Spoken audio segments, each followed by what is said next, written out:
Гагаузияда 2000'den ziyade бизнес kurumu işler. Bu gösterir бизнес kulturanın ilerlemesi için. Haberledi Gagauziyan Başkanı Irina Vlach. Onun laflarına göre bu sayı gösterir ani 2000 aile gitmediler devletten. Ama savaşırlar iyi yaşamayı yerinde kurma. Bakmayarak ona ani hem Moldova hem Gagauziya ekonomika hem energetika uğurlarında türlü zorluklarla karşı geldi.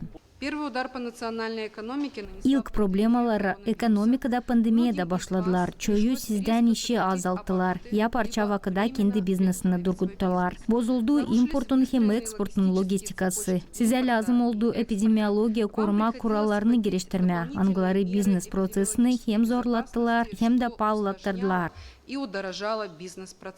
Gagauziyan Ekonomika hem Turizm Bakanı Natalya Çuvalskaya nişanladı ki автономиян kuvvetleri savaşır yardım etmeye yerli biznese. Bu sektörde devletin büdjetini zedelidir hem verir kolaylık insan iş yerlerine evde bulsun.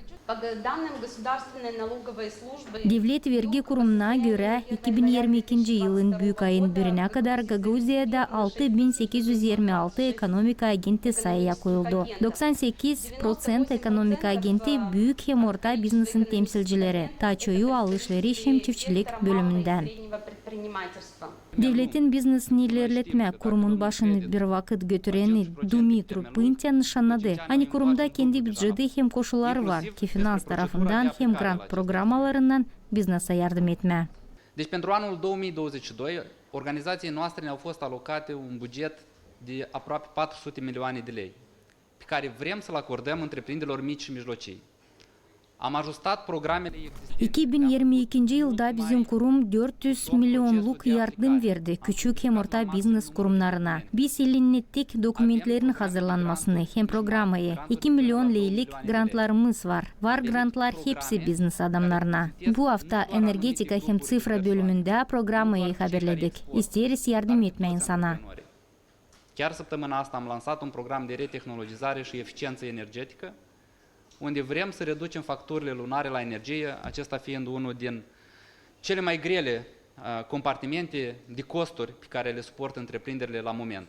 Bu kurum türlü zamandaş programalarını geliştirir. O isteyenlere kim kendi biznesini ister açmayı ya ilerletmeye nişanladı kurumun uzmanı Marin Genço. Açıklayıp ne soy programalarda şimdiki zaman var kolaylık pay alma. Biznes adamları da buluşmakta kendi soruşlarını vererdiler. Мы все идем просто по своей заранее разработанной стратегии, без ожидания, что нам кто-то поможет, что кто-то возьмет на себя наши риски. То есть, когда мы открываем свои бизнесы, мы, конечно же, рассчитываем в первую очередь на свои собственные силы и определяем свои собственные целевые задачи.